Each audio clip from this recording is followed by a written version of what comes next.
رسول اللہ صلی اللہ علیہ وسلم نے فرمایا ہر شخص صبح کو اٹھتا ہے تو اپنے نفس کا سودا کرتا ہے، پھر یا تو اسے آزاد کرتا ہے یا اسے ہلاک کر دیتا ہے، یعنی اینڈ آف دا ڈے یا تو پھر نفع کا سودا اور یا نقصان کا سودا۔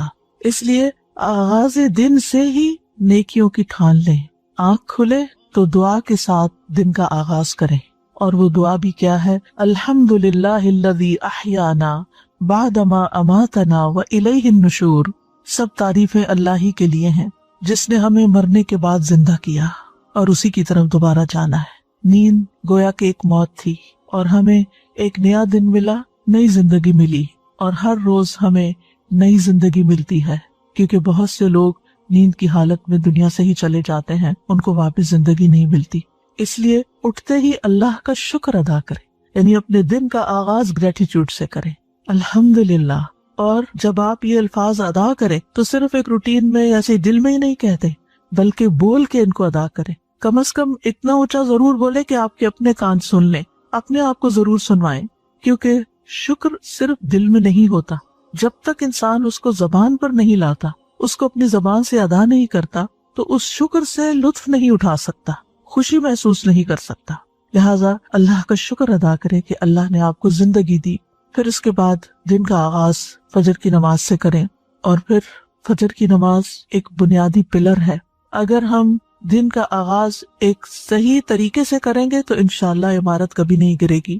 فجر کی نماز پڑھنے والے کے لیے اللہ کا ذمہ ہے۔ رسول اللہ صلی اللہ علیہ وسلم نے فرمایا جس نے صبح کی نماز پڑھی وہ شام تک اللہ کے ذمے میں ہے، یعنی اللہ کی حفاظت اور ضمانت میں ہے۔ اللہ نے اسے دنیا اور آخرت میں امن عطا کیا۔ فجر کی نماز میں لمبی تلاوت کریں، وقرآن الفجر ان قرآن الفجر کان مشہودا، اور فجر کا قرآن پڑھیے، بے شک فجر کا قرآن ہمیشہ سے حاضر ہونے کا وقت رہا ہے، اس وقت فرشتے حاضر ہوتے ہیں۔ کم سے کم تو 3 آیات ہوتی ہیں جیسے سورۃ اخلاص کی، لیکن زیادہ جتنی آپ بڑھا سکے، کیونکہ نبی صلی اللہ علیہ وسلم کی نمازوں میں فجر کی نماز سب سے طویل ہوتی تھی، یعنی اس کی قرات طویل ہوتی تھی۔ تہجد تو آپ خود اپنے لیے پڑھتے تھے تو وہ تو ویسے ہی طویل ہوتے تھے۔ رسول اللہ صلی اللہ علیہ وسلم نے فرمایا کیا تم میں سے کوئی شخص یہ پسند کرتا ہے کہ جب وہ اپنے گھر واپس آئے تو اس میں 3 بڑی فربہ حاملہ اونٹنیاں موجود پائے، یعنی موٹی تازی 3 اونٹنیاں گھر میں کھڑی ہوں؟ ہم نے عرض کی جی ہاں۔ آپ نے فرمایا پس 3 آیات جنہیں تم میں سے کوئی شخص اپنی نماز میں پڑھتا ہے، جو شخص اپنی نماز میں پڑھتا ہے وہ اس کے لیے 3 بھاری بھرکم اور موٹی تازی حاملہ اونٹنیوں سے بہتر ہے۔ تو اس سے یہ پتہ چلتا ہے کہ وہ قرآن کا حصہ جو ہم اپنی نماز کے اندر پڑھتے ہیں وہ اس سے افضل ہے جو ہم نماز کے باہر پڑھتے ہیں۔ لہٰذا اگر اللہ سبحانہ و تعالیٰ توفیق دیں تو تہجد کی نماز میں زیادہ سے زیادہ قرآن مجید پڑھیں، اور اپنا ڈیلی ایک ورد جو ہے وہ مقرر کر لیں کہ اتنا تو کم از کم ضرور پڑھنا ہے، کیونکہ جب ہم کوئی چیز مقرر کر لیتے ہیں اپنے اوپر تو پھر نبھا بھی جاتے ہیں، اور اگر آپ اپنے آپ کو اوپن اینڈ دیں تو نفس غالب آ جاتا ہے، سستی کر جاتا ہے اور انسان اس کو پورا نہیں کر پاتا۔ اور تہجد میں آپ قرآن مجید کو مصحف سے دیکھ کے بھی پڑھ سکتے ہیں تو اس میں طویل قرات ہو سکتی ہے، ادروائز قرآن مجید کے کچھ حصے یاد کر لیں تاکہ فجر کی نماز جو ہے وہ طویل ہو سکے۔ نبی صلی اللہ علیہ وسلم کسی بھی حالت میں فجر کی سنتیں نہیں چھوڑتے تھے، خاص صحت مند ہوتے یا مریض ہوتے، سفر میں ہوتے یا مقیم ہوتے، یہ نماز آپ نے کبھی نہیں چھوڑی۔ اس لیے ان سنتوں کا اہتمام کرنا ضروری ہے۔ اگر کسی وجہ سے نماز فرض میں تاخیر ہو رہی ہو، آنکھ دیر سے کھلی، تو آپ دوبارہ سورج نکلنے کے بعد پہلے ان سنتوں کی قضا پڑھیں۔ فجر کی سنتیں دنیا و ما فیہا سے بہتر ہیں۔ آپ صلی اللہ علیہ وسلم نے فرمایا، صحیح مسلم کی روایت ہے، فجر سے پہلے کی 2 رکعتیں دنیا اور جو کچھ اس میں ہے اس سے بہتر ہے۔ آپ سوچئے کہ اگر صرف فجر کی 2 سنتوں کی یہ قدر و قیمت ہے، ان کا یہ مقام ہے کہ دنیا اور جو کچھ دنیا میں ہے سب سے بہتر ہے، تو پھر فرض نماز کا کیا عالم ہوگا اور باقی نمازوں کی کیا قدر و قیمت ہوگی۔ اس لیے کبھی بھی سستی کے مارے یا سفر یا تھکاوٹ یا بیماری میں بھی ان سنتوں کو نہ چھوڑیں، اور اگر آپ اس وقت شعور کے ساتھ یہ سنتیں ادا کریں کہ اس وقت دنیا میں جو کچھ ہے اگر آپ امیجن کر سکے اس کو، تو میں اس سے بہتر چیز کا سودا کرنے جا رہی، تو انشاءاللہ اس سے آپ کی نماز میں ایک روح بھی آ جائے گی، اور پھر نماز خشوع و خضوع کے ساتھ ادا کریں۔ بعض اوقات ہمیں کچھ اور کام بھی ہوتے ہیں یا لوگ ہمارے انتظار میں ہوتے ہیں، لیکن یاد رکھیے کہ جو آپ کا انتظار کر رہا ہے اس کی حیثیت نماز سے بہت کم ہے، کیونکہ بعض اوقات ہم لوگوں کی خاطر اپنی نماز بہت مختصر کر دیتے، الا یہ کہ آپ کے بچے چھوٹے ہوں اور وہ رو رہے ہوں یا کوئی شدید مجبوری میں کھڑا ہو تو اور بات ہے، ورنہ اگر محض کوئی ملاقات کے لیے آیا ہے یا کسی اور مقصد کے لیے تو اس کو انتظار کرنا چاہیے کہ آپ اپنے رب کے حضور توجہ سے نماز ادا کر کے اس کے لیے فارغ ہوں۔ ایک سجدہ جو اطمینان اور خشوع کے ساتھ ادا کیا جاتا ہے وہ زمین کے تمام سونے کے خزانوں سے بھی بہتر ہے، اس لیے محبت کے ساتھ، شوق کے ساتھ سجدہ ادا کریں، کیونکہ جب بھی کوئی سجدہ کرتا ہے تو اللہ سبحانہ وتعالی اس سجدے کے سبب اس کا ایک درجہ بڑھا دیتے ہیں اور اس کے ذریعے ایک خطا مٹا دیتے ہیں۔ تو ایک صحابی نے یہ سوال کیا تھا آپ سے کہ اللہ کے رسول، مجھے آپ ایسے عمل کی خبر دیں جس کے کرنے سے اللہ مجھے جنت میں داخل کر دے، یا یہ کہ اللہ کے نزدیک سب سے پسندیدہ عمل کے بارے میں خبر دیں۔ تو آپ خاموش رہے، پھر انہوں نے پوچھا، پھر خاموش رہے، جب تیسری بار پوچھا تو آپ نے فرمایا کہ تم پر اللہ کے لیے سجدوں کی کثرت لازم ہے، یعنی سجدوں کے ذریعے تم سب سے زیادہ تیزی کے ساتھ اللہ کا قرب حاصل کر سکتے، کیونکہ سجدے میں انسان سب سے زیادہ اللہ کے قریب ہوتا ہے۔ تو زمین پہ صرف ٹھونگے نہ ماری جائے بلکہ بہت توجہ کے ساتھ، بہت جم کے سجدہ کیا جائے۔ نماز ختم ہونے پر اذکار ضرور کریں، اور سب سے پہلا ذکر اللہ اکبر، استغفر اللہ استغفر اللہ استغفر اللہ کے بعد کیا ہے؟ اللہم انت السلام ومنک السلام تبارکت یا ذا الجلال والاکرام۔ اس کو اگر آپ شعور کے ساتھ پڑھتے ہیں تو آپ کے اندر ایک سلامتی کی فیلنگ آتی ہے اور آپ کی ورریز اور فکر اور پریشانیاں ختم ہوتی ہیں۔ اس لیے پوری توجہ کے ساتھ یہ دعا پڑھیں۔ پھر اسی طرح جب تک آپ مصلی پہ بیٹھے ہوں گے اور وضو قائم رہے گا تو فرشتے دعا کرتے رہیں گے، کیا؟ اللہم اغفر لہ، اللہم ارحمہ، اے اللہ اس کی مغفرت فرما، اس پر رحم فرما۔ پھر اسی طرح نماز کے بعد 33 بار سبحان اللہ، 33 بار الحمدللہ اور 33 مرتبہ اللہ اکبر، اور 100 کا عدد پورا کرنے کے لیے لا الہ الا اللہ وحدہ لا شریک لہ لہ الملک و لہ الحمد وہو علی کل شیء قدیر پڑھ لیں تو اس کے بارے میں فضیلت یہ ہے کہ اس شخص کے سارے گناہ معاف کر دیے جائیں گے، اگرچہ وہ سمندر کی جھاگ برابر ہی کیوں نہ ہو۔ اور اگر 33 بار پڑھنے کا وقت نہیں تو 10 بار ان تسبیحات کو پڑھ لیں، لیکن تسبیحات پڑھے بغیر نہ اٹھیں، اور تسبیحات ہاتھ پہ پڑھیں۔ مثلا 10 بار پڑھنے کے لیے ہر انگلی پر 2 دفعہ سبحان اللہ پڑھ لیں۔ اگر 10 بار پڑھنا ہے تو 5 انگلیوں پہ بغیر کسی کنفیوژن کے 10 پورے ہو جائیں گے، کیونکہ دائیں ہاتھ سے پڑھنا افضل ہے۔ اور اسی طرح اگر آپ 33 بار پڑھنا چاہتے ہیں تو آپ ایک دفعہ نیچے سے اوپر کو 3 دفعہ اور دوسری دفعہ اوپر سے نیچے کو 3 دفعہ دائیں ہاتھ پہ پڑھیں، تو اس طرح 30 دفعہ ہو جائے گا، اور پھر ایک دفعہ اور چھوٹی انگلی پر 3 دفعہ مزید پڑھ کے 33 بار ہو جائے گا۔ یہ سیرہ رضی اللہ عنہا سے روایت ہے کہ نبی صلی اللہ علیہ وسلم نے عورتوں کو حکم دیا کہ وہ تکبیر، تقدیس اور تحلیل کی محافظت کریں اور تسبیح کو انگلی کے پوروں سے شمار کریں، اس لیے کہ قیامت کے دن ان سے بھی پوچھا جائے گا، سوال کیا جائے گا، اور وہ جواب دیں گی، یہ بولیں گی۔ تو یہ کیا گواہی دیں گی ہمارے حق میں کہ انہوں نے ہم پر اللہ کا ذکر گنا تھا۔ فجر کی نماز کے فوراً بعد سورج نکلنے سے پہلے صبح کے اذکار پوری توجہ کے ساتھ کریں۔ اللہ تعالیٰ فرماتے ہیں، یا ایھا الذین آمنوا اذکروا اللہ ذکرا کثیرا وسبحوہ بکرۃ واصیلا، اے ایمان والو اللہ کو بکثرت یاد کیا کرو اور صبح و شام اس کی تسبیح کیا کرو۔ اور جو شخص صبح و شام 100 دفعہ سبحان اللہ و بحمدہ پڑھتا ہے تو قیامت کے دن کوئی شخص اس سے زیادہ افضل عمل نہیں لا سکتا سوائے اس کے جس نے اس کے برابر پڑھا ہو یا اس سے زیادہ پڑھا ہو۔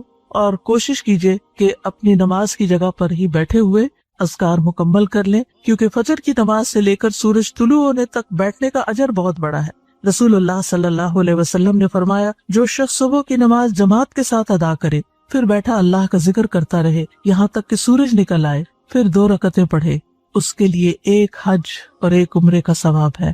حضرت انس فرماتے ہیں کہ پھر رسول اللہ صلی اللہ علیہ وسلم نے فرمایا، تامتن تامتن تامتن، مکمل مکمل مکمل ثواب ہے، یعنی حج اور عمرے کا۔ اس لیے اس وقت کو ذکر اذکار میں، اللہ کی عبادت میں، اور یہ بھی ہے کہ اگر آپ قرآن کی تلاوت تہجد میں نہیں کر چکے تو اس وقت میں آپ قرآن مجید کی تلاوت بھی کر سکتے ہیں، لیکن یہ اسی وقت ہو سکتا ہے جب آپ تھوڑا وقت پر اٹھیں، یہ نہیں کہ سورج نکلنے سے 15 منٹ پہلے اٹھیں تو اس وقت یہ فضیلت آپ حاصل نہیں کر سکتے۔ اذان کے ساتھ ہی اٹھ جائیں اور پھر اس وقت میں اپنے صبح شام کے اذکار، کیونکہ صبح شام کے جو اذکار ہیں، صبح کے اذکار خاص طور پر، یہ آپ کے لیے حفاظت کا ذریعہ بھی ہے، اور یہ اسی وقت حفاظت کا ذریعہ جب آپ ان کو سورج نکلنے سے پہلے پڑھتے ہیں۔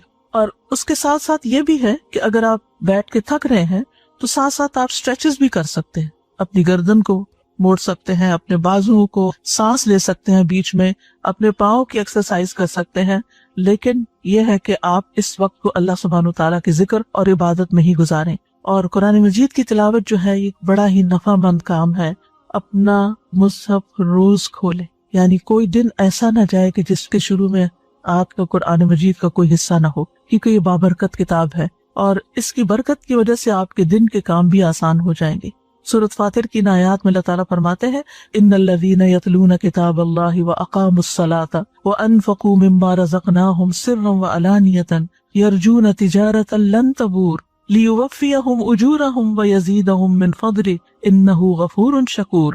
بے شک جو لوگ اللہ کی کتاب کی تلاوت کرتے ہیں اور انہوں نے نماز قائم کی اور جو کچھ ہم نے انہیں دیا اس میں سے انہوں نے پوشیدہ اور ظاہر خرچ کیا، وہ ایسی تجارت کی امید رکھتے ہیں جو کبھی برباد نہ ہو، جس میں نقصان ہے ہی نہیں، تاکہ وہ انہیں ان کے اجر پورے پورے دے اور اپنے فضل سے انہیں زیادہ بھی دے، یعنی صرف اتنا نہیں ملے گا جو انہوں نے کیا، زیادہ بھی ملے گا، بلا شبہ وہ بے حد بخشنے والا نہایت قدردان ہے۔ اور پھر قرآن مجید کی تلاوت دن بھر آپ کو غموں سے آزاد رکھے گی، کیونکہ جب دل میں غم بیٹھ جاتے ہیں تو یہ اس بات کی طرف اشارہ ہوتا ہے کہ آپ کے دل کو مزید قرآن کی غذا کی ضرورت ہے۔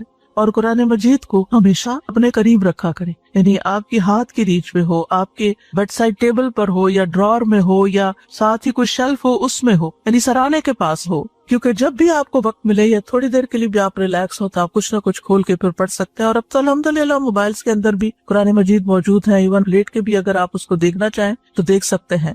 اور یہ اس اعتبار سے بھی سراہنے کی بات میں کر رہی ہوں کیونکہ جب انسان کو دفن کر دیا جاتا ہے قبر میں تو فرشتہ اس کے سر کی طرف سے عذاب دینے کے لیے آتا ہے، تو تلاوت قرآن اس کو دور کر دیتی ہے، اور جب فرشتہ سامنے سے آتا ہے تو صدقہ اس کو دھکیل دیتا ہے، اور جب پاؤں کی طرف سے آتا ہے تو مساجد کی طرف چل کے جانا اس کو دور کر دیتا ہے۔ تو کتنا ضروری ہے کہ ہم ان نیک اعمال کو روزانہ کی بیس پہ کرتے رہیں تاکہ مرنے کے بعد جب ہم اپنی قبر میں ہوں تو پرسکون ہوں۔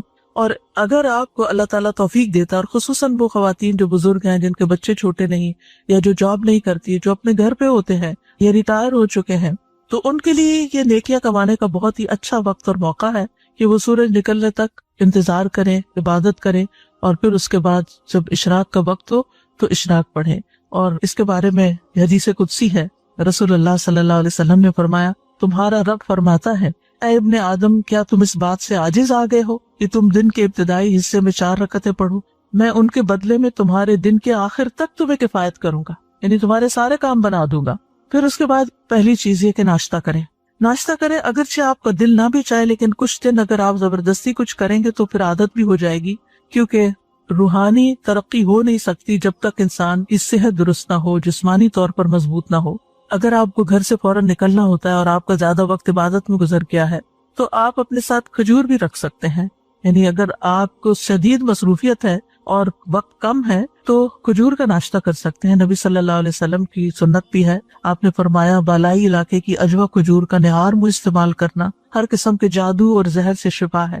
پھر دودھ بہترین غذا ہے، اور ان چیزوں کو بھی عبادت سمجھ کے کریں۔ رسول اللہ صلی اللہ علیہ وسلم کے پاس دودھ لایا گیا تو آپ نے اسے پیا، پھر رسول اللہ صلی اللہ علیہ وسلم نے فرمایا بے شک دودھ کے علاوہ کوئی چیز ایسی نہیں جو کھانے اور پینے دونوں سے کفایت کر دے، یعنی اگر آپ کچھ کھا نہیں بھی سکے اور 1 کپ دودھ پی لیتے ہیں تو آپ کا کھانا اور پینا دونوں ہو گئے۔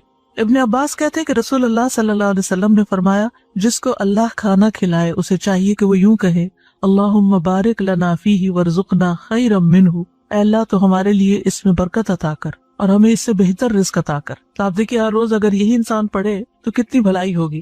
اور جسے اللہ دودھ پلائے تو یوں کہے اللہم بارک لنا فیہ وزدنا منہ، یہ نہیں کہا خیرا منہ، کیونکہ دودھ سے بہتر کوئی چیز نہیں۔